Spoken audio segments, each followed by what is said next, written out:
All right. Well, good evening, everybody. It's the virtual meeting of the Board of Supervisors of Elections for December 17th, 2020. Being called to order at 7 o'clock for roll call. Eileen Leahy, present. Brianna Cuffey, present. Cliff Myers, member, present. Regina Watkins, Eldridge City Clerk, present. Susan Eckert, Elections Assistant, present. Okay. First order of business is approval of the minutes. If anybody has any changes. They seemed a little long, but then I realized we really got a lot done at the last meeting, so.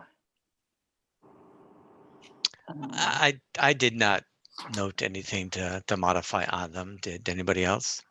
Yeah, I am pulling it up. Let me pull it up as well. I didn't have any notes written on it either.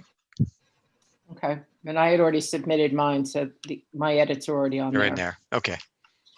Okay. Well, I move to accept the minutes as presented. Second. All right, all in favor? Aye. Aye. Aye. Okay, great. And we have looks like the mayor has joined us. Welcome. Who's that?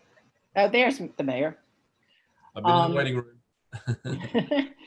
So do we, according to Regina, we don't have any public testimony for tonight. Mayor Buckley, you're welcome to stay with us for the whole meeting. Your certificate of candidacy is at the very end, but I'm happy to move it up if you'd like us to. Well, you guys all work so hard. I don't. Do you mind if I stick around for a little while? I'm sure. No, not at all. Unless you think they're going to take a long time, you know. No, we're usually done within an hour. My wife would appreciate me getting home. So. Okay. All right. Well, if you need to leave, just let us know and we'll move you up. All right. So first item on the discussion agenda is an election update. It's the vote by mail election option. At our last meeting, we met with Joe Torrey and Dave Garris of the State Board of Elections, who recommended that we consider vote by mail. They outlined for us the options that were used by the state, both the mail to all the voters, in terms of mailing ballots to all the voters to have them returned. And then the option that was used for the presidential election was the people would apply for their absentee ballot and then be sent the absentee ballot, which they would return. And my recollection is that they felt very positive about it. And as we approached the MOU in January, they were recommending that we consider that option. Anybody kind of add to that or kind of have a different view of it? There we go. I guess I don't recall them actually making it as a, oh, there's Ashley. Recommendation necessarily, but yeah, that they didn't find it to be a difficult process for them to handle. Well, I believe they said state law now said that it is vote by mail. So if we, that is something to consider in terms of being consistent with the state. I think we really do need to decide tonight if we are going to go that route, because as we meet for the MOU in January, that needs to be discussed. We've also talked about having a work session with the city council to also discuss it with them. But if we have any objections to it at this point, I think we need to, put them out there and follow up with them. Well, I'll state my view, and I'm sure this will ultimately, if it goes that path, it's a city council vote. If I read the code correctly, making such a change is not something we have the right to do. The code actually, I think, guides us towards polling places. Does that jive with what everybody else believes as regards city code, that if one were to have mail ballots, it is a something that the city council would entertain vis-a-vis an ordinance? Well, we already have that in our ordinance that we passed. Well, we did have something which allowed the provision of it, right? So, Ashley, do you want to weigh in on that, or? Yeah, well, I mean, the city code is kind of silent on the issue, other than it allows us, if that we delegate our powers to Right. the county to use whatever process they Right. use. So Okay. that's sort of where it goes. Elena's right. We do have a resolution that considers that an option. And they did approve that. We could always go back as a courtesy to them, but in Right. theory, they've given us their blessing Right. to proceed that way. I would vote at this point in time to not do a mailed ballot. That is my preference. I think, given the size of the city and the method in which the various voting centers were handled, was actually, I think, handled extremely well. Pips Center went really smoothly, from what I could discern and what I've heard from others say. And I think, I like the idea of knowing as best we can, given how many people may opt to do an absentee ballot or send in an application otherwise. It's kind of nice knowing what the outcome is on the day of election, versus a lot of work that ends up happening a week later with a lot of staff to try to sit down and go through, what is a considerable volume of mailed ballots. So at this juncture, I would prefer that we stay the course. I'm not sure. Obviously there is a lot afoot socially today in terms of where things stand. Nobody, I think, who is cogent would say that where we are in terms of vaccinations is going to make everything clear and easy for people to decide by March. But September is a long way away yet. And I know that one of our dilemmas, of course, is we can't wait until December to decide, because there's a lot of planning that has to happen between now and September to handle how, the primary functions as well as how the general. But we've got a lot of infrastructure already in place that knows how to handle absentee ballots, knows how to handle applications. So I just want to clarify. I'm comfortable you're with that. opposed to both options of vote by mail. So you're opposed both to the mailing of ballots to all registered voters, and you're also opposed to the option of sending out applications to registered voters for them to complete. I am opposed to the mailing out of ballots unequivocally. I am, on the question of mailing out an application, I think that's something we need to keep in our back pocket. Okay. Because Brianna, okay. Brianna, what are your comments, or what are your thoughts? I'm a fan of mailing out the applications. I know that was helpful for a lot of people when that was done earlier this year. I was one of the people that was already on it and getting one, but I think at least mailing applications for ballots would be worthwhile. Mm-hmm. I want to see how kind of how the breaking of the spring weather and stuff goes before I say we need to mail out actual ballots too. Well, I venture to say, we've been talking about this for quite a while, and my concern is that if we keep kind of kicking the can down the road, we're going to be playing catch up. Yeah.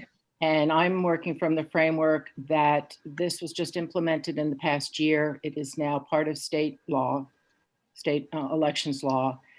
And as we've tried to work on the elections code and kind of fall in sync with the state, I am in favor of sending out the applications for the absentee ballots. I think your point, Cliff, is well said about Pitt Moyer running well, but I think in large part, the voting centers ran well because there were also the options of the drop boxes and the mail. Yeah, I think the drop boxes, we actually last cycle had a surrogate drop box in a way, in a sense of, ballots could be dropped off at City Hall 4 years ago, and that's kind of like a drop box situation in a way. And I think that's absolutely fine for ways for folks to turn in, their ballots that they've received in the mail and drop them off at a drop box. I think that makes a lot of sense. So would certainly support having drop boxes. I think, the mailing of an application is less complicated strategically to accomplish than having decisions to mail ballots. Well, based on Joe Torre and Dave Garris's comments last meeting, was that doing the absentee ballot method was actually a twofold method. It actually doubled the work and does have some expense associated with it. They did feel that it went well, Yeah. and I think in terms of looking at the state board and how they approached it, it had a more bipartisan support than it did in terms of just mailing all the ballots out. Yeah. Well, I think with the applications, that does, if I recall, I know that one of the things that they indicated was that in terms of verifying, who they are coming from, when you go through an application process, there's, I think, a little more verification of who's requesting these than there is when you just mail out the ballots and have those returned. Right. So yeah, another reason why I'm not in favor of just mailing out. All right. Well, I'd like to take a vote at least, perhaps not a binding one, but I'd like to take a vote that we're going to at least move in that direction or not. Again, we're going to be meeting with them in January, and I think that it would benefit us to be able to communicate to them what the board is thinking and how to approach it, because while September seems a long way off from January, it's not that long. And so we need to start thinking about ballots, polling places, if we go the route of vote by mail, drop boxes, and some other things. I know that Regina's also working on having a work session with the city council where I'd like to be able to tell them what the board has decided and what some of the preliminary planning is. I think that if we wait until January, February, we're going to be playing catch up in either regard, because we're not really moving forward with it. So I'd like to. Well, I think if I may just ask a clarifying question in regard to the mailing of applications, because the applications themselves are not ballots. You don't have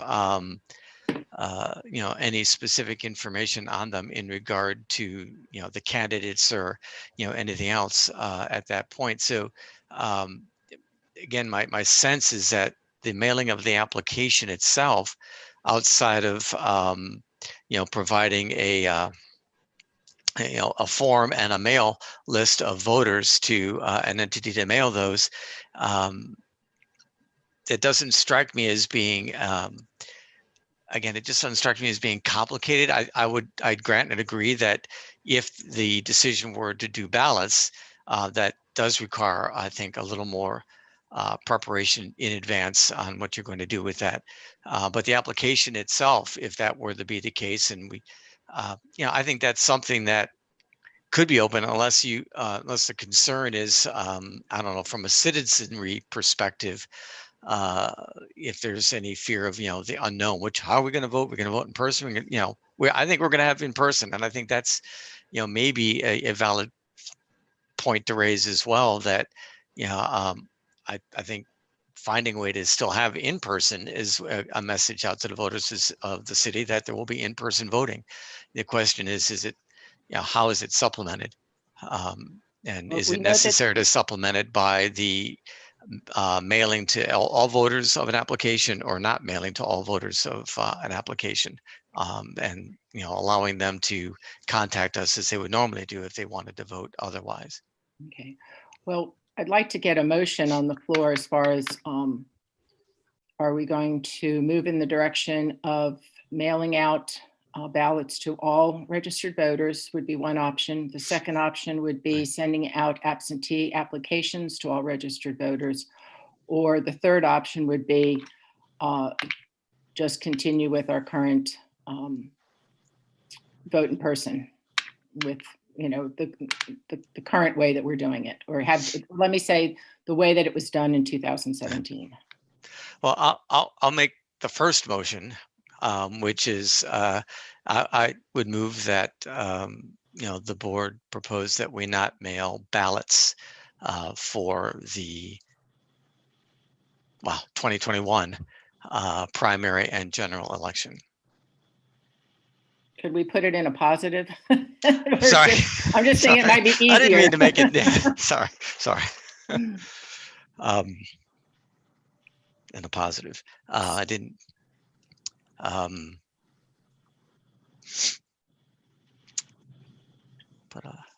trying to think of another way to say that Well, we would not motion be mailing to ballots. conduct the 2021 election by a vote by mail by sending out ballots to all registered voters. Is that what we want?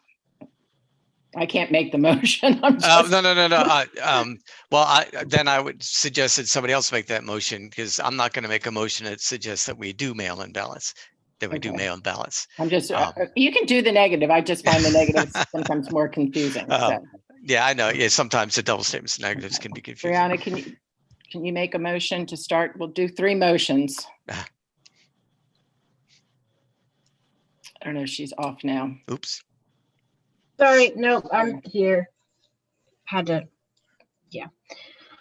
Can we run through the 3 again? Because are we just picking from the 3 as far as motions go? Well, I think we have to decide which one. So we could do it. We could go around and say which one we prefer of the 3, or we could do each one separately.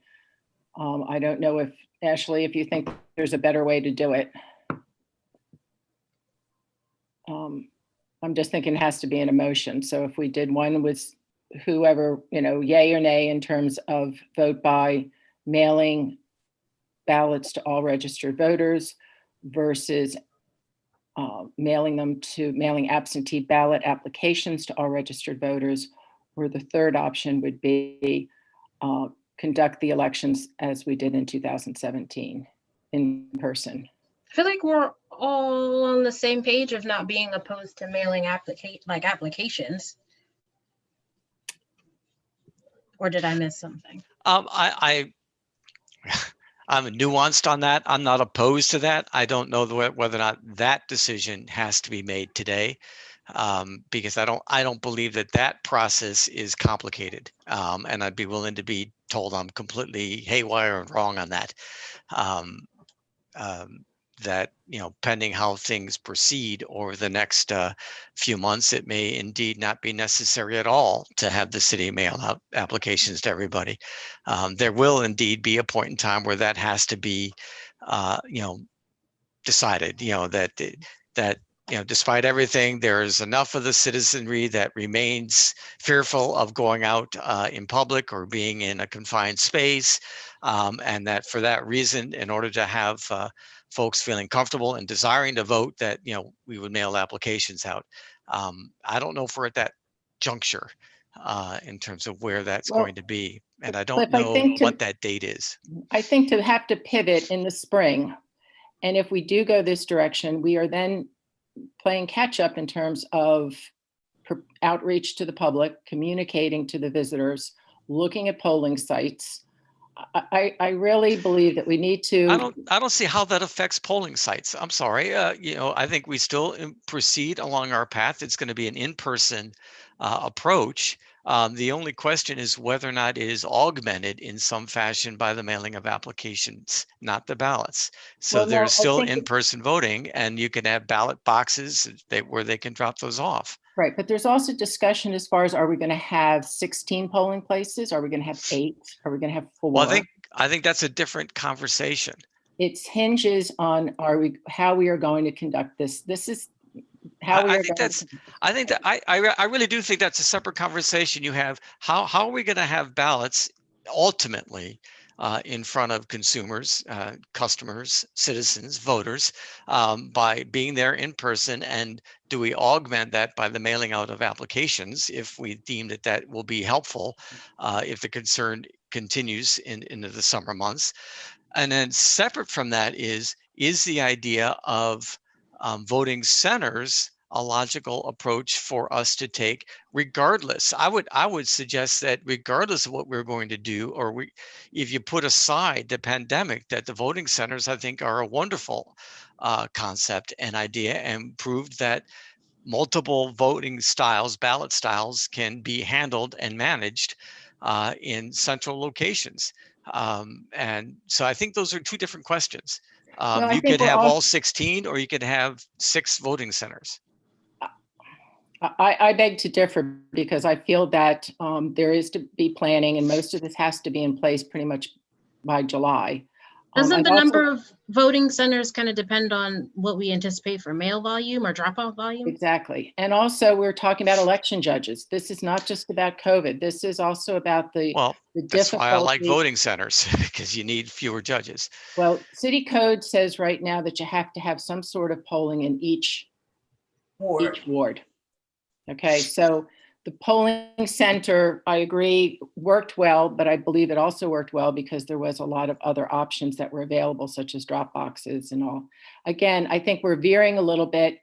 Like I said, we've been talking about this subject for almost a year now. And we're scheduled to have an MOU meeting with the State Board of Elections in January. And I think that we really need to go to that meeting with an idea of what our plan for the election is, so that we can start the planning. I mean, we're already in planning mode, but we can continue the planning. If that means that we continue, I mean, I think there's the three of us, we take a vote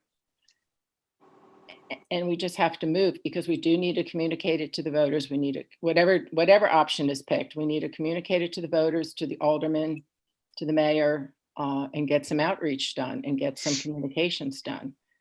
And it's now December, so we're within a year of having the primary elections in September. So it's not, about 8 months, maybe 9 months away. So. I mean, I'm fine with, doing a motion to send out ballot applications, but I'm not there at on ballots. But I'm fine with putting an emotion on. Why don't we start with that motion? That's fine. Regina? Okay, let me just clarify what I think I'm hearing. So Brianna and Cliff want to send out to each registered voter an application to request a ballot. Is that what you're saying? I think what we're saying is we're saying we're not willing at this juncture to have ballots mailed. Mailing out the applications is acceptable. I'm a little more patient on that, but in terms of the mailing of applications, but that's what but not the ballots. Okay, let me hold on 1 second. But you're sending in an application so we can mail your ballot. So I don't understand what you're saying. I think there's a big difference between mailing a ballot straight out versus sending out an application to request a ballot. So I agree at this juncture with Brianna. I don't think any of us are talking about sending out ballots to all of the registered voters. So we could just take that off if you'd like to do that. If everybody concurs with that. Yep. Okay. The question then becomes, are we going to send out absentee ballot applications to all registered voters? And whoever sends them back gets a ballot. If they don't send them back, they don't get a ballot, and then they have other options as far as voting in person. And then the other option is, neither of those. So maybe to start with a motion as far as the absentee, it could be the absentee ballot, or it could be the. All right. So tell you what, I'll start with the first motion. First motion will be fairly simple, and it is this, that I propose that we conduct the 2021 elections as we have conducted them in the past, with in-person voting at polling locations. Do I have a second? No. Nay. Is that a second and then a vote, or not even a second to have a vote? That's a nay. I won't be voting in person next year. I can't trust these people. There's no second. There's no second. There's no second to All right. that. So you want to do the second motion? Or All right. Brianna? That's fine. Then move on to the next motion. Okay. Motion to mail absentee ballots absentee ballot applications to registered voters. I'll Okay, do I have a second. second. Okay, all in favor? Aye. Any opposed? Opposed. Opposed. Okay, so we have 2 ayes and 1 opposed. So it's. And moved. I want to note that I'm not opposed to the principle. I'm just not sure that has to be decided at this juncture. Okay, so. All right. Okay. So the Okay. motion passes. Yes. So the motion passes. So I don't think we need a motion then to talk about, I think we've all expressed that we're not willing at this juncture to be mailing out ballots to all registered voters. Okay. All right, great. Well, it was good discussion, and we can move forward with that. We can All right. discuss that with the MOU, and also we'll be moving forward with communicating that to the city council. As Ashley mentioned, we did have that in an ordinance that was passed Right, earlier this year to have that, the ability to do that option. Did we have, was there a, is that kind of the next topic as to when that date would be to talk with the county on the MOU? We don't have it just Okay. yet. Okay. Okay, next item on the agenda is an update on what's going on in the elections office. Susan and Regina?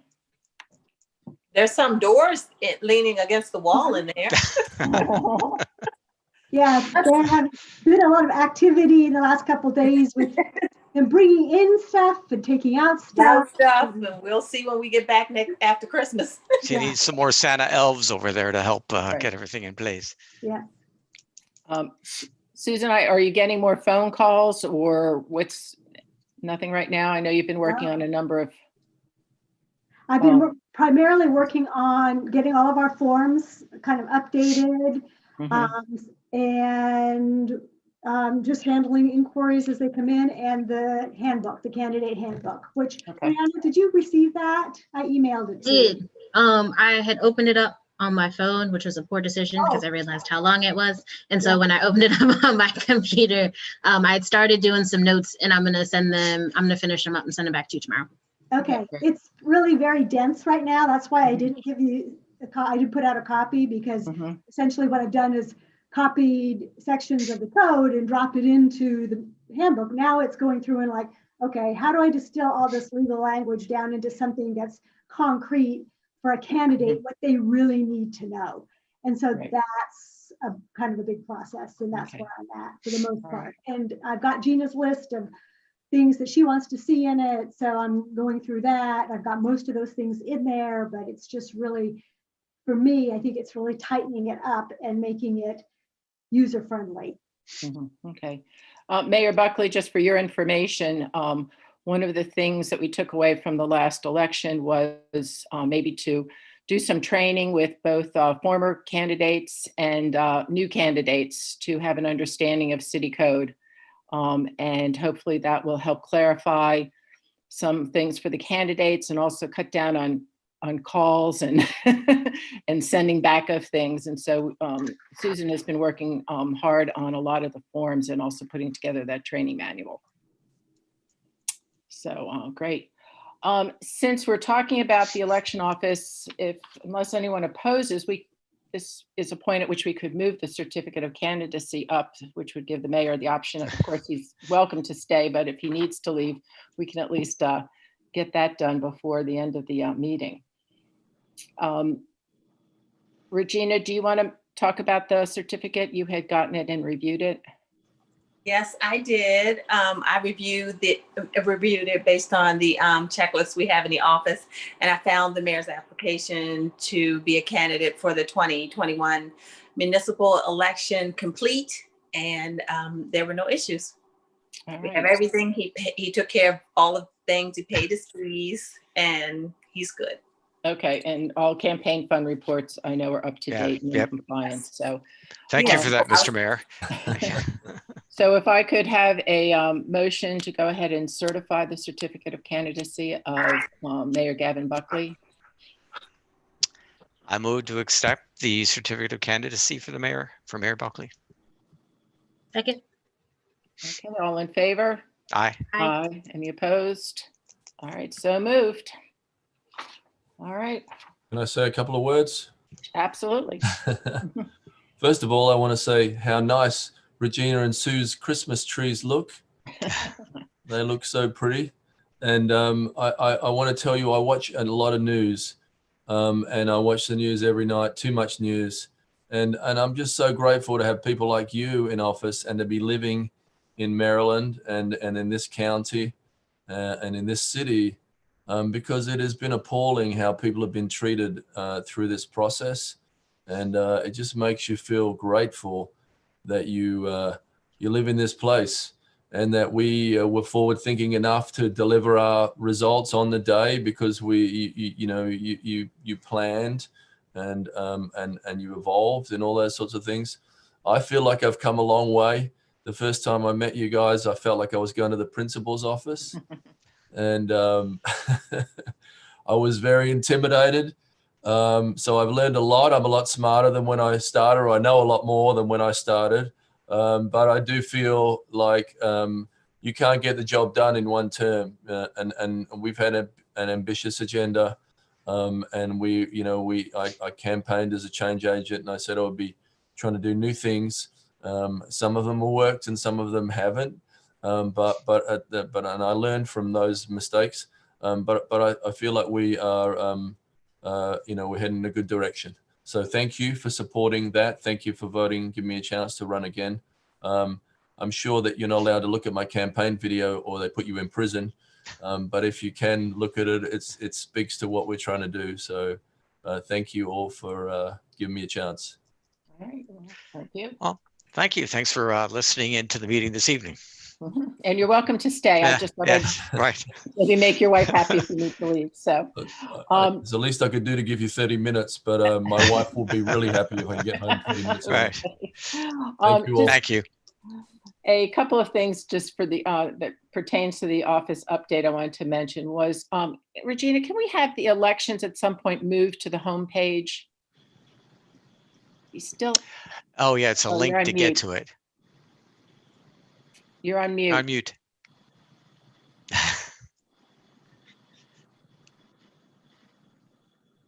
There is a There you link go. on the homepage. I didn't see it. Well, it's on the right-hand side. In the drop down. In the drop down. Oh, okay. I thought we had it like last year. We had like an icon or something. The closer we get to the election, they'll make it bigger. It'll eventually be there. Right. Okay. And I know maybe Buckley's already off, but one thing I did notice that is on the city council agenda that might impact elections in the future, certainly not the coming year, is making Emancipation Day on November 1st a city holiday. And so since the current city code says that the general election is the first Tuesday of November, there is the potential that it could fall on that. Yeah, is that November 1 in 21? No, it isn't, but it doesn't impact us right now, but it could. And I just thought I would bring that up. I believe, I mean, there is something in city code that calls for changing the date based on holidays, but we might just want to look at it and make sure that it pertains to city holidays and not just state or federal. Yeah, November 1 falls on a Tuesday in 2022. Okay. I know how you can fix that. Okay. That's not an election that year. You can fill out the online form and join the city council meeting, and you can voice your opinion. No, it's okay. I just wanted to point it out that it's something just looking forward to. Okay. So it may not happen for 20 years, and I'm sure none of us will still be on this committee, but I just thought I would mention it. Now it's happening in 2 years. In 2 years. Fortunately, we don't have an election in 2 years, but it could happen. Yeah. It could happen. Okay. Anything else on election update? Anybody wants to add? Okay. Legislation update. I don't know. Is Ashley still with us? Talk about intended expenditure. Oh, yes, I'm here. I just got attacked by a toddler. Oh, okay. So legislation, I sent you guys the initial rough draft for the independent expenditures. I have not had a chance to look at it in depth, but it looked at least a workable draft at this point. I think and as I mentioned at our last meeting, the biggest thing I need sort of your input from is the dollar amounts. Right. Yeah, I highlighted those. Yeah, because the dollar amounts is going to affect the volume of reports you guys would ultimately receive. So right now what's in there is the state amounts. That doesn't necessarily need to be our amounts. I wasn't sure. Yeah, for the city, are those too high? But balanced against how many reports do you want? Yes. Yeah. Yeah, it's sort of a balancing act on what you would like to do. Yeah. And I don't know. So that's something to think about. There. Otherwise, tomorrow and into next week, I plan to look at it and sort of touch on the details that Jacqueline wouldn't necessarily know to look at from the election perspective.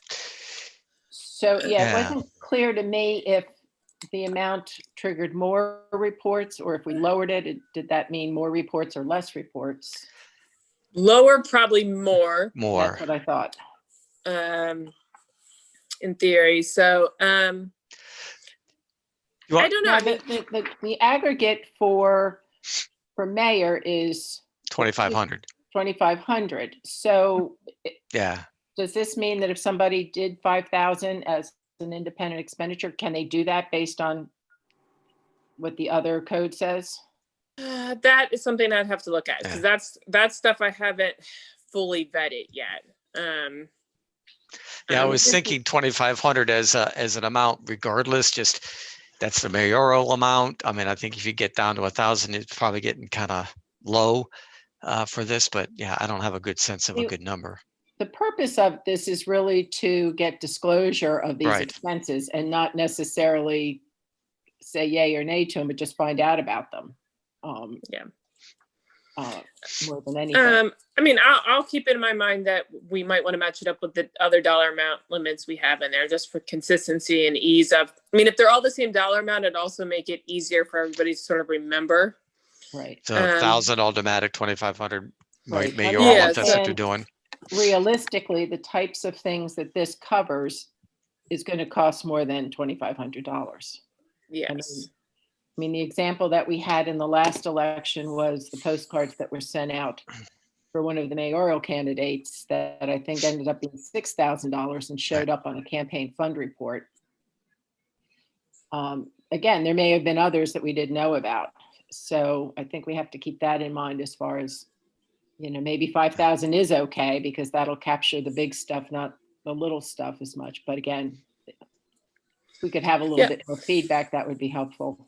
Yeah, I'll take a look and see. Like I said, she did it this week, but I have honestly been in meetings on the Hillman garage pretty much all week. So, all right. And then the other thing that went along with it was the percentage. You're talking about the fine? That percent? Right, the percentage. And was it like 10%? Was that what it was? 10%, yeah. So that's a different way of calculating what the fees are. Right. You could go that way or do it similar to what we're doing now. I mean, I'm fine with it, but I just want to make note of that. The other thing that Regina had brought up is, since we're amending this section of the code anyway, did we also want to address the issue of when a candidate stops being a candidate for reporting purposes? That's just because it kind of falls in the same ballpark of reporting. It's the same section, and we have had a lot of issues where candidates who lose, and we have a very hard time getting them to finish up their reporting requirements. It's something she brought up to me, and I thought legally, yes, we could do it in the same section, but I didn't know if you guys wanted to tackle it or not. I don't know. It might make your life easier in some sense, because then you wouldn't have to spend so much time trying to track down the candidates who lose and who. So if you have a losing candidate and they have, $700 in their campaign account, they would still need to do something with that $700 according to what they need to do by code. So it's a question of, those candidates who lose obviously have a choice to keep an open campaign account if they want to be active in 4 years, or if they choose to not maintain, that campaign, they one and done, that there's, by December 31st of the year in that election, they must file their closing report and decide what to do with that campaign, kind of thing. Yeah, I mean, I'm open to suggestions. If Virginia just brought it up, it's a ongoing issue, and this would be an easy time to fix it. Right. If I recall, Jared DeMoranis of the state board, I think they have to close them close them out at the state. I don't think they can continue it. In their mind, once you lose, you're no longer a candidate. Yeah. So I think it is something to think about. I think at this point, it would only apply to one person. It would certainly apply to more people if current aldermen don't file. But I think it's worth looking into. I think it also would clarify it, because I think it can also be very confusing to the candidates that lose, as far as what do they need to do next. What do I do now? And sometimes they Right. linger and they, Right. Yep. So yeah, Regina? Yeah, because I thought that was a good idea, and we could also put that in the candidate manual so that they could be aware. Right. Yeah, it'll kind of push people to also make a decision too, instead of just Yes. being able to let stuff sit. Yep. Okay, so I will take a look at that and maybe come up with some suggestions for us to Okay. look at when I get this legislation a little closer to final form. Okay, and now might be a good time also, because we only have really one person that it applies to. Yeah, and then the only other thing on the legislative front, which I've talked to Elaine with, it's not currently moving forward, but that Alderman Payon has not completely given up on the idea of legislation related to nonpartisans. The Office of Law has finalized draft legislation for the alderman's review, but we have not heard anything back as of yet, and it's been a couple weeks, I think. So it's not on an agenda. It's not currently scheduled to be on an agenda yet, but he hasn't withdrawn the request either. So I understand it doesn't have a co-sponsor. yes, I'm not aware of any co-sponsors. No. Okay, all right. I did have a conversation with him about the Charter Revision Commission again, and I did tell him that basically if he wanted to maybe introduce that as a question on the ballot, that he hasn't, the deadline for that hasn't happened either. Okay. I had a couple comments actually on the proposed legislation. Do you want me to just reply back by email on a couple of things in there? Yeah, that's fine. Because once you guys don't need to like vote on it till we get it into a final form. So yes, just send them back my way. Just a couple of thoughts. All right, thanks. Okay, sounds good. Anything else on legislation? Not that I'm aware of. All right. Gina, am I missing anything? I don't think so. No, thank you for everything you're doing. We appreciate it. Okay. All right, and our favorite item on the agenda every month is the campaign fund report review update. It's getting better. I have a list. Where did I put my list? All right, so to go down the list, the ADCC got theirs fixed and got their beginning balance dates adjusted. The ARCC got theirs in. They needed to adjust the aggregate numbers. I know that we've had conversation with Alderman Gay, and I'm trying to remember the email chain on where that landed. I'm going to follow up with him next week. He said that he would be planning to get something in either this week or next week and have it finalized by the end of the year. Okay. So I'll follow up with him. On Alderwoman Tierney, she filed her amended forms and they were okay. Alderman Payon filed his aggregates, so he is squared away. Prior Alderman Rodriguez filed, he's filed his closing report and I believe he paid his fine. So that was all squared away. Alderwoman Pindell Charles does have, hers is really a minor technicality. She did have aggregates. They were just the same for each one that got reported. So that, they were probably growing in size with each one that came in from the same party, which was her. So I think she understands what they need to do on that one, and they'll get that in. Alderman Savage, it's unfortunate that he's trying to get them in, and Susan is smiling on this one because he fixed the issue with one thing, but then picked up the wrong data on another one from another report. So once they get, that squared away, he'll be good to go. And Alderman Arnott, I think he's squared away. He's paid, took care of the $20 and knows that the adjustment on that, which is in this current cycle, would be reflected on the report that they filed for July of 2021. So we're actually in pretty good shape, I think. Susan, do you have anything to add on that? I was just wondering if Alderman Arnett sent to Gina the statement. The statement? Yes. That's a good question. Hanging item on his. And I haven't heard anything about it. Okay. I haven't seen anything. He did. Right. He did request the form to change his treasurer, but he didn't send me a statement. Okay. Well, he could technically just attach it to the next campaign fund report when he reports it. Yeah, I mean, it was just really kind of a trust but verify kind of thing that, hey. Well, did we want him to amend? It's fine.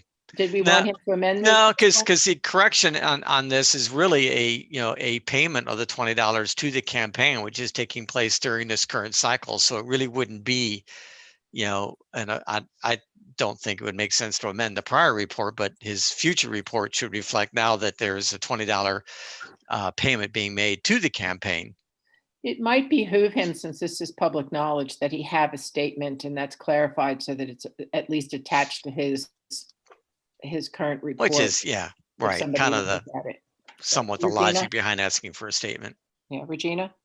I just had another question. I was reading the code section, and maybe Ashley should look into this. And the code section regarding the authority line says by the authority of the candidate, the campaign chair, or the treasurer. Mm-hmm. So in the future, didn't we think that was only the treasurer? By the authority of the treasurer? The line that needed to be on the campaign literature? Because I think the section says all three. I don't think it has to be all of them. I think it just has to be one of them. That's what I'm saying. It's three options. Right. But I thought in the past that we were requiring that it says by the authority of the treasurer. I don't recall that. I think that's what most people do. I don't know, Ashley? Yeah. I don't remember either. I'd have to look at it. Yeah. Okay. I was just asking. I just wanted to make sure, because we have a piece of literature from Alderman Schannemeyer. He had a fundraiser, and I saved it and put it in a file because Eileen, remember we talked about it, and if we find it, that's going to keep until we receive the next campaign fund report. Right. Well, I know that Susan sent out an email to all of the aldermen and candidates saying you need to be doing this. So if we don't hear from that particular alderman, we may want to just touch base with him and let him know. He might want to correct that.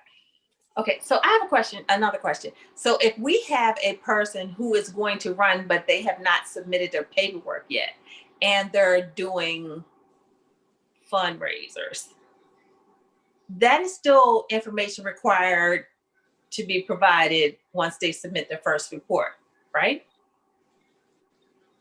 Yes, because I'm pretty sure it kicks even in before they file. Yes, because it's a little fuzzy, but I'm pretty sure the code kicks in the requirement either when they file their paperwork or once they raise a certain amount of money. Right. Yeah. So even if they haven't filed their paperwork, once they hit, I think it's a couple $100. It's or something like that. 300. Yeah, once they hit that, then they're automatically. I mean, they're not officially a candidate, but they're a candidate for purposes of having to file a report. Right. Okay. So if they received the in-kind donation and it was under $80 before they were a candidate, would that be a required item to be required to add? I mean, someone asked me that question. No, because they wouldn't have filed their paperwork and they wouldn't have had to hit the 300. So at this point, the answer is no, until once they file, then everything has to go, or once they hit the 300 mark. Okay. So for now, they're fine. Okay. Not reporting it. Okay. Thank you. All right. So is that it, Cliff? Have we covered everybody? That's it. Yep. All right, good. Well, I'll follow up with Alderman Gay, and then we just have Alderman Savage, getting his in, and then Regina, would you be okay with following up with Alderman Arnett as far as getting that statement in, or would you prefer one of us do it? Okay, the statement, this says what? That he has reimbursed his campaign the $20 late fee and has paid it from his personal account. Yeah. He can do that, which means he doesn't have to do an amended report. But I think it behooves him that he have it in there, because if someone were to look at the report, they might question that. I will take care of that. Okay, great. Okay, anything else on campaign fund reports? Mhm. All right, Nope. moving on to election forms. Susan has been busy at work updating these forms. The first one is the Challenger and Watcher certificate. Susan, you want to go over what you have done? Well, as I recall from our last month's meeting, we wanted to make sure that the city code section that addresses challengers and watchers was printed on the form, and that the challenger and watcher acknowledged that they have read that the requirements and signed the form, provide their name, address printed in case we have to follow up with them at a later date. And that's pretty much what I've done here. So a little bit more of adding places for people to print their information, and then a place for the challenger and watcher to acknowledge that they've read and understand the requirements and provide their contact information. All right, I had, oh, come on, why isn't it doing this? Sorry, I inadvertently saved it. Looks like in the wrong place, and now it won't let me move it. I had one comment on it. Let's try this. I just had one comment on that, and it actually There it is. flows through the other forms. In terms of telephones, I know we're kind of used to day, home, work numbers, and I'm wondering if we might want to shift to some other. I mean, I just see in other forms that I'm filling out, people are saying primary phone or primary contact number, which could pertain to this form, but all of them. It's just a thought. It might save some spaces on some of the other forms instead of asking for 3 phones. Just what's your primary phone number? So that's just a thought to think about, Susan. Okay, so just instead of saying telephone or challenger, we would say primary telephone or challenger and watcher. Yeah, or just something like that. Primary, just, and then that would flow into the other forms instead of asking for 3 different numbers. I mean, I just know that when I'm filling out forms these days, it's usually asking me for what's my primary phone. I still see a question, somewhat frequently in terms of, is this a mobile or right? You not, could certainly do that. I mean, you could even ask that, just say primary type of phone and circle it or something. My comment was really kind of minor. It's just I noted at the very top we had act as a challenger or watcher. It was capital C and capital W, and then down at the bottom, printed name of challenger, address of challenger. It was lowercase on the C's and the W's. So just kind of a nuisance little thing.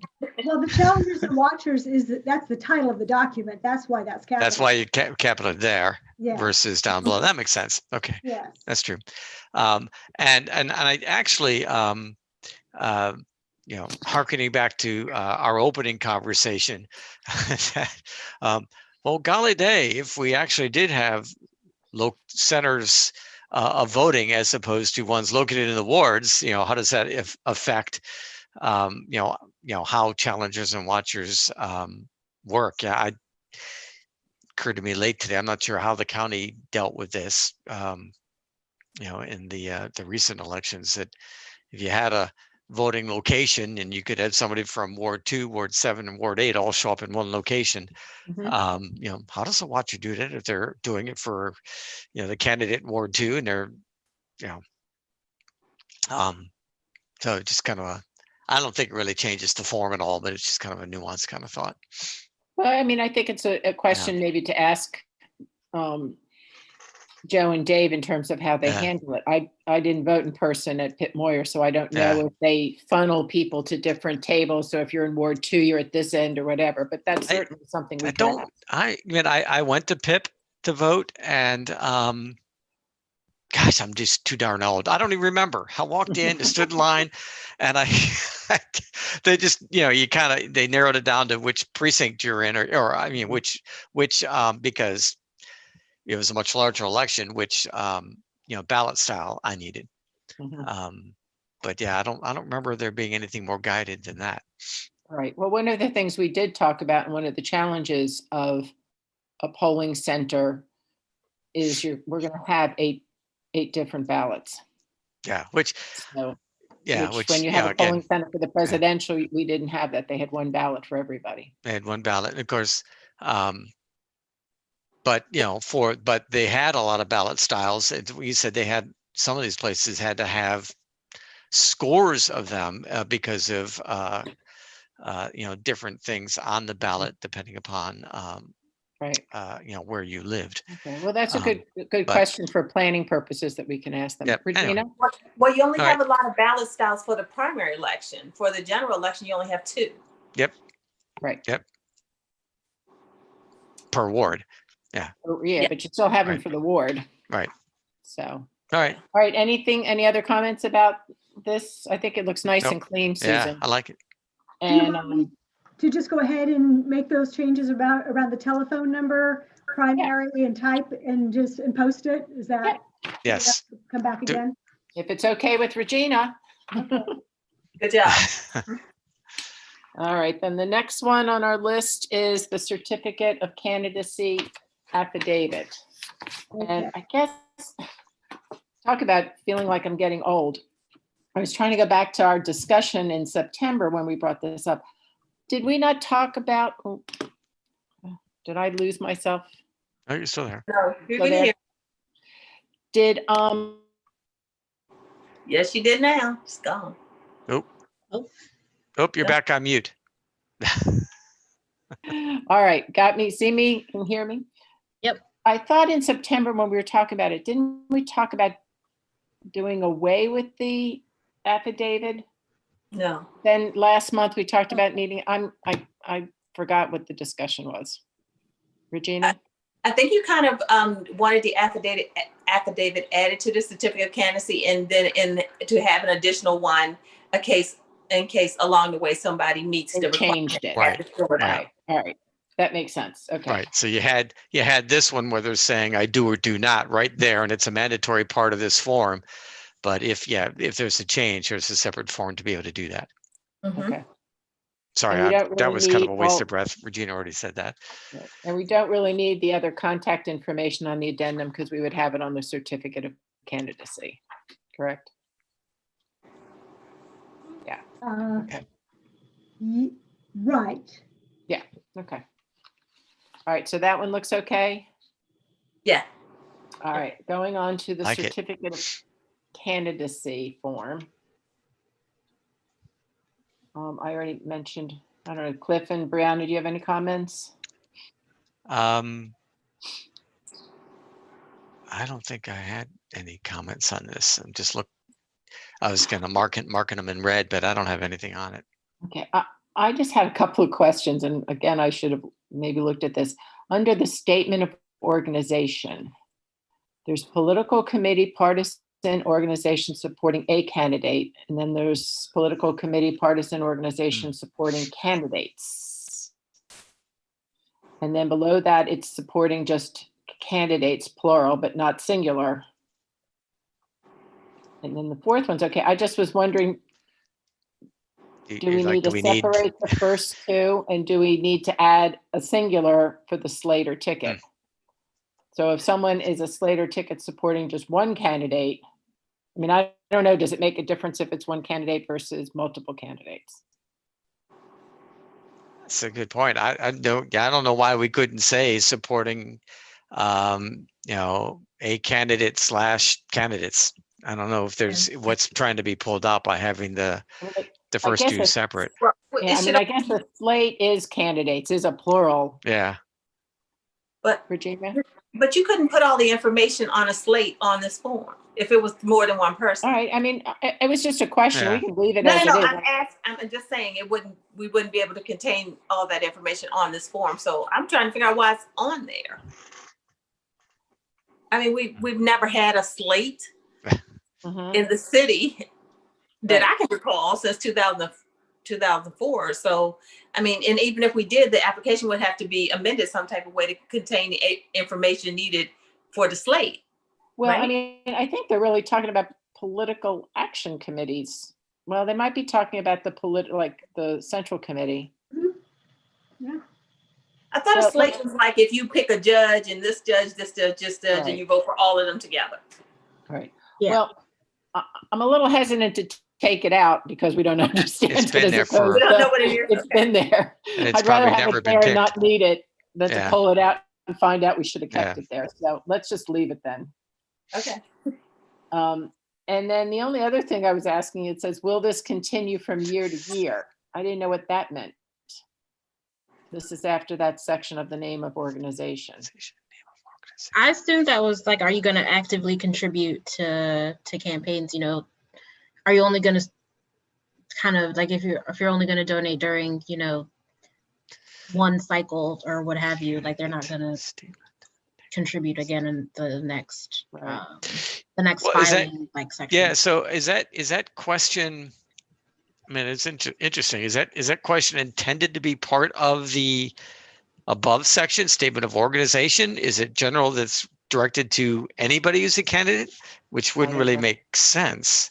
That's Regina? the line. Like if you were running for office, like mayor, is the mayor's campaign is Friends of Gavin Buckley. If he wins, it's going to run from year to year. So he would check yes. Okay, so, but If what he is, wins. what is this? I mean, when you say what, Yeah. will this, what Yeah. is, Yeah. When it says name of organization and then the next question under it, it says, will this continue from year to year? For So winning could we- candidate, the answer would be yes. so is it the organization? So are you saying, For will this the organization campaign. continue? Well, I'm just wondering if, for clarification, if we put in, will this blank, whatever this is, continue from year to year? Are we saying, is it this Like, will this organization Is it this candidacy? I Well, guess I'm just trying to, it kind of goes, maybe it needs a number because the name of the organization goes with, will this continue from year to year? right, so it would be, will this Maybe one or organization two. continue from year to year? Right. So can we just insert the word organization? Sure. Okay, Just makes it clear. It doesn't change anything. It just provides Right. clarity. okay. So will this organization between this and continue? Yes. Yes. And Yep. then under certifications on page 2, the name is to appear on the ballot. Could we have them print that? Doesn't it say please print everywhere? Or no? Oh, Probably does say It somewhere, does. but I think it does say please print your name as it is to appear on the ballot. Yeah, that's on here somewhere. wasn't it on the front page? Oh, no. it might be, but if No, you're it like doesn't. me, That's where it is. can we Yeah, just put in the parentheses? things please all print? say please print, but that section doesn't. Right. Okay. Now, when we're speaking of names, it reminded me of something, and it doesn't necessarily have to go here, but just something to put on our list. And actually, I think it's on the election review, is that we did say in the last election, it would be helpful that candidates submit a verbal or an audio pronunciation of Yeah. their Yep. names. Yep. Yeah, I saw that. Yeah, going through the review of the stuff, and we'll have Yeah. to schedule times for them to do that. So we don't have to necessarily put it on the form, but it just Yeah. prompted me when I thought of that. Yep. Do you remember that, Regina? Well, usually that's when they're printing the ballots and that comes from the county. Right. As part of their procedures. Okay. And then the only 2 other things real quick, just I want to make sure I'm not a notary, but if there's enough room for the space for the stamp, both on page 2 and page 3. I Notary usually stamp know usually that's just fine. takes over everything else. everything Well, I've and seen it's- that's been notarized. And it's very different these days. Yeah, it's just a stamp now. It's not. Yeah, And then, Well, actually, I have an embosser. okay. So you have, Okay. I used to be a notary and I had a inking stamp. you would, and yeah. it would fit in there. That's what I Okay, was fine. thinking of. Now, Um, it depends on where you get your stamps because sometimes they're big, sometimes they're little, but the one I had would easily fit in that area. Right, but that's right, Regina is the ambassador. And then under part 4, we've been using the term chair in this document, and there it says chairman. Oh, So if it could be committee chair, and then in the body of the in the first paragraph, just strike the man. okay. Even though I personally am not opposed to the title chairman, since it's really one word and not, but just for consistency's sake. Yeah, so 3 places in that, 4 places in that section. Yeah. Okay. Also, just point out that under part 3, we had an error. See where in the second paragraph it says, we understand that even if we do not blah, blah, blah, that used to say $100. Right. Right. That was wrong. Yeah. Yeah, it needs to be 300. Okay, that was a good catch. All right, any other comments for that?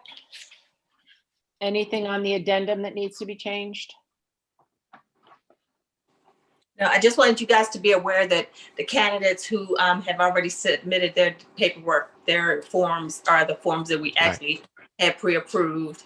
Yep. And going forward, once Susan makes the changes to this will be the form that we'll be accepting from then on. So at this point, I mean, I'm comfortable with the changes we've mentioned that, once Susan puts them in, can just publicize them. Okay. Okay. I am too. Are you okay, Regina? Brianna? Okay. I was answering, but I was muted. We saw lips in. I'm waiting for a Saturday Night Live skit on muting and Yes, unmuting. absolutely. Then the campaign fund report revisions. Yes. I did not. I know if you just want to, Susan, give us an update, because I know you've been working on them. Yeah, I'm looking at not changing them radically, at least at this point, but there's some things that have been brought to our attention that people need to have in there. So electronic payments by PayPal or GoFundMe or Venmo or credit card, there's no place to indicate that's how the funds are coming in. So we need just a box to maybe say electronically and then explain what electronically is on the instructions page. And the same thing with the disbursements page, because a lot of people will pay via EFT, auto debit, that kind of thing. So, hey Susan, are you want to ship me your schedule the next couple of weeks? Okay. I know it's kind of crazy, obviously, now with Christmas week beginning, really next week. But I can also indicate some of the things that that I'd looked at as well on that form, and ideas and things that we saw with Rockville and whatnot that golly day, I did them myself, but as soon as I had to work with somebody to do them, I couldn't get back to them to work with it. So but some stuff I had noted on that form as far as other options to clean it up. Okay. And Susan, I know, has been using some of the state, there's a form that we talked about. The state has a form for loans, which looks really good, because we have talked how we don't really have the documentation that's needed. So she's looking at that. It even looked to me, there's room, depending upon how one does it, to have a statement about a loan almost right on the form, if you can keep the notice brief. Well, it's a good form, and it could be an addendum. And so as Susan finishes that, and we talked about, I know, working on maybe reformatting some things so that there's more space and some more clarification. So we had also, Regina and Susan and I had just also talked about having somebody do a dry run of it, and had, gave 2 names of people that have done these forms before, and see what they think and get their feedback would also be helpful. And I think this is great. One of the things Regina did, which was great, was she went back through all the emails from the 2017 election and pulled out some of the comments that we did get from other treasurers and other candidates at the time, and things like typos and some of these other comments. So those things are getting incorporated into these changes. So, so hopefully we'll have that for the next meeting, Susan. Mhm. That'd be great. And then do we have any other forms we need to be doing, Regina? Well, I just wanted to give you guys an FYI. We have to get these forms in some kind of final format on our end, because we still have to send them over to the county after they do their MOU to see if there are any state changes that the county they're going to require us to make. So I just wanted to kind of. Well, can we just do that through email if she sends them to us and we just send our comments back, or do we need to do it at a meeting? No, you can send your comments back. All right. Well, when you have it, and we can try to get that done early in January then, before the meeting. Okay. Okay, great. Anything else on the election forms? Okay. All right, let's go through. I had sent out the primary election summary and the general election summary, and just kind of wanted us to review them briefly on anything that was pending or needed to be addressed. And again, I'm just thinking ahead to when we do meet with the state board to discuss the MOU, that we're prepared for them. And just a couple of things popped up from the primary election summary was, let me see. Most of the stuff from the primary was taken care of in the general, I believe. Yeah. There was still, in both of them, there's talking about outreach.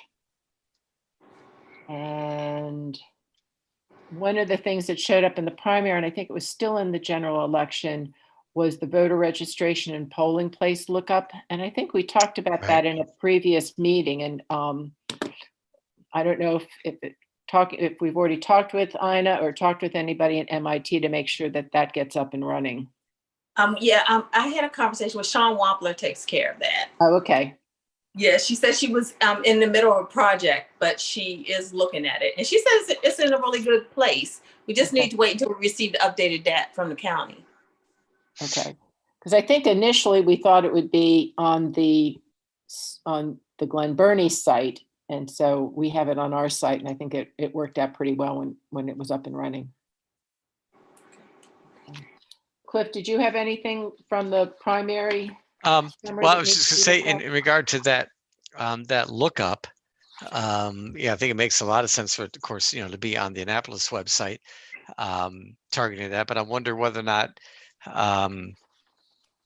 if you go to the county site, if you're thinking I'm going to vote, and they think I live in Anne Arundel County, whether or not a targeted link on the county website makes any sense as well on top of that. But well,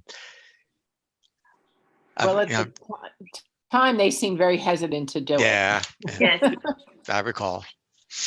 I think Joe said that they needed permission from the state to do that, and I don't think they gave it to us last time.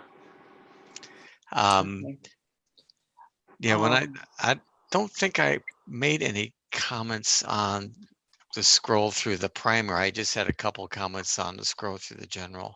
Okay, well, we can move on to did you have any comments on the primary, Brianna? Mm-mm. Okay, all right, well, let's move on to the general. What have you got, Cliff? Couple of things that we've kind of already talked about. Where's my red? Oh, I just kind of noted a couple of the, I know that, we do occasionally have some issues with precincts. So just noted a couple of them as, depending how everything shakes out in 2021 is, maybe large enough in their size and easy enough to get into and park that could be a polling center. A couple of the churches that are, easy to get in and out of. There's a couple of, I just commented on a couple of those. I'd forgotten about the, because we already talked about this, I'd forgotten about that we had the absentee ballots, received, at City Hall on the day of election, and, folks dropped them off, and which is, akin to a drop-off box kind of approach. And so we were ahead of the game with that when we did that 4 years ago, and makes a lot of sense. And whether we had more of those, regardless of how this goes, I think is, probably doable and logical. The only comment I made is I just, we talked, this happened in the primary and in the general, because we do allow this, that 2-day window or so where, folks can walk in and manually request, and that may not be an issue next year, given all the other scenarios for folks actually walking in someplace and saying, hey, I need an absentee or ballot, I need to apply. And the volume of folks who come in, last minute, the staffing needed to handle all of those. So, so I just kind of a footnote there that as we talk with the county again, just to, whatever Regina and Susan need to help be sure that goes smoothly. Should that, say, I guess, I had as many as 180 on the, during the general of folks coming in those 2 days asking for applications. So just being prepared for that if that were to happen again. Okay.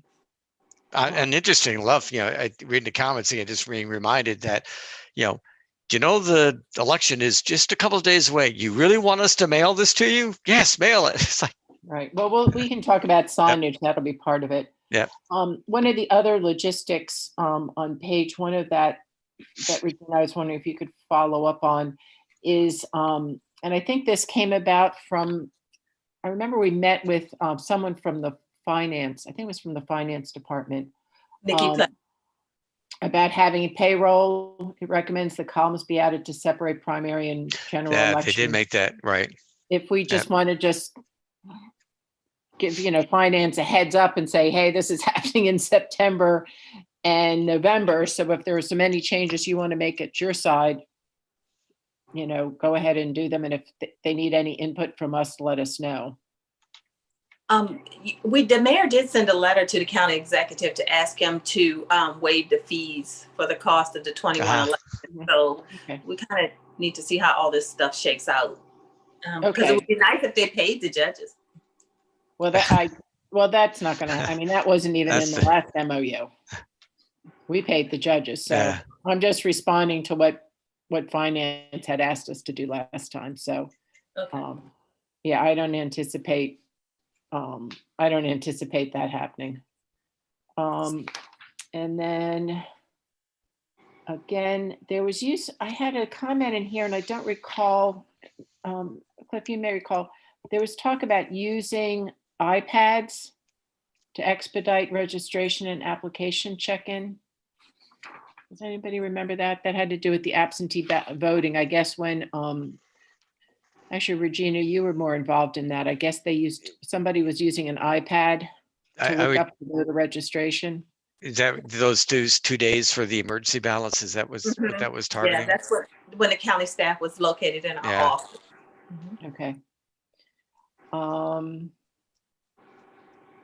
I think that was it. I really just kind of wanted to look at some of this to see if there was anything that we wanted to go ahead and bring up now, sooner rather than later. Well, I do have, it's not on here, but it's somewhat connected in terms of some of the sections like campaign activities at polling places and so forth. But, and maybe it did pop up on one of these sheets. The challengers and watchers, and we did have an instance with a candidate in one of the polling locations. So I'm just kind of wondering, does it make sense that a candidate would be permitted to be a challenger or watcher? Well, they currently are permitted to be. Right. And that's all part of the training manual. Yeah. Susan, do you want to address that, or? Just tossing out the question, does it make sense to allow a candidate to be a challenger or watcher in the polling place? And so, anybody can do this, but candidates really shouldn't be in there. Well, I think, does this addressed? I remember addressing it, seeing it addressed. And I can't remember. It's in there that they can be. We had to determine that at the last. I think if we wanted to change that, we may have missed the boat on that one. But I know that it is on the to-do list as far as the training manual. And I did Yeah. send to Susan, you may be thinking, Cliff, about the letter that we sent out after the primary election, just reminding candidates of what they can and cannot do, like they can't buy coffee for poll workers and take pictures in the polling place and that sort of thing. Yep. So hopefully the training manual that's being worked on will kind of identify some of that. And I think it's also, I don't know if the specifics, but I think also having the city code on the back of that Challenger and Watcher. No, I like that. Will help that. Yep. So, Regina, did you have anything from those summaries that you wanted to bring up or just think we need to address now? No, I think we've covered everything, but Kevin Simmons, I did reach out to him. I think we talked about it at the last meeting about having, just in case we needed it, the extra mask and hand sanitizer and things like that. And he has been talking to David Gerald about it. So they are in the process of trying to get some things together for us if we need them. Right. And also Joe Torrey had said that they were willing to give us some of the extra things that they had, anything that they were not going to be able, that might expire, not be useful by their next election, that they would let us use. So sounds good. Anything else to add to the agenda?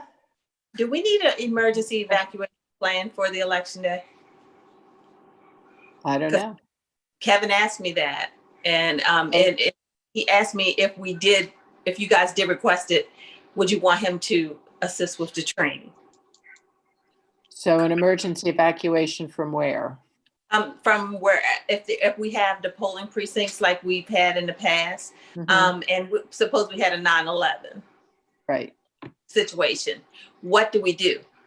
Because I was actually in the polls on 9/11, and when we heard about it, everybody was looking around like, do we stay? Do we go? Do we close the polls? What are we gonna do? I know we talked about this early on, I think even in our last term, and I don't know the answer for it. Again, I think, looking to see what maybe the state board is doing or what they already have. I mean, maybe Dan at the state board, who oversees polling places and that sort of thing. I mean, there should be a communication tree of some sort. And maybe that's the answer, that we have to have some sort of communication tree. Yeah. And that's actually what Kevin said. That would be the first step, to do a communication tree, basically. Okay. And a lot of facilities have an emergency evacuation. Well, are you talking about like evacuating the premises or the system? What are we supposed to do if we have to close down the election? How do we do that? Where does the stuff go? How do we inform people? What are we gonna do? Okay. And I think we can get some guidance as well from the county on that, because they probably do have some documentation in that event for a county election. Okay. All good. Particularly questions. if we're using the county, for support. Okay. All right. All good ideas. Anything else? All right. Well, we've gone over what we usually do, but we got a lot done. That was my fault. Yep. No, it wasn't. It's all good discussion. Our next meeting is scheduled for January, I think it's the 21st. Is that correct? I think so. Yeah. So if there's nothing else to add, if I can have a motion to adjourn. I move to adjourn. Okay. Second. All right. All in favor? Aye. Aye. All right. All right, everybody. Thanks for your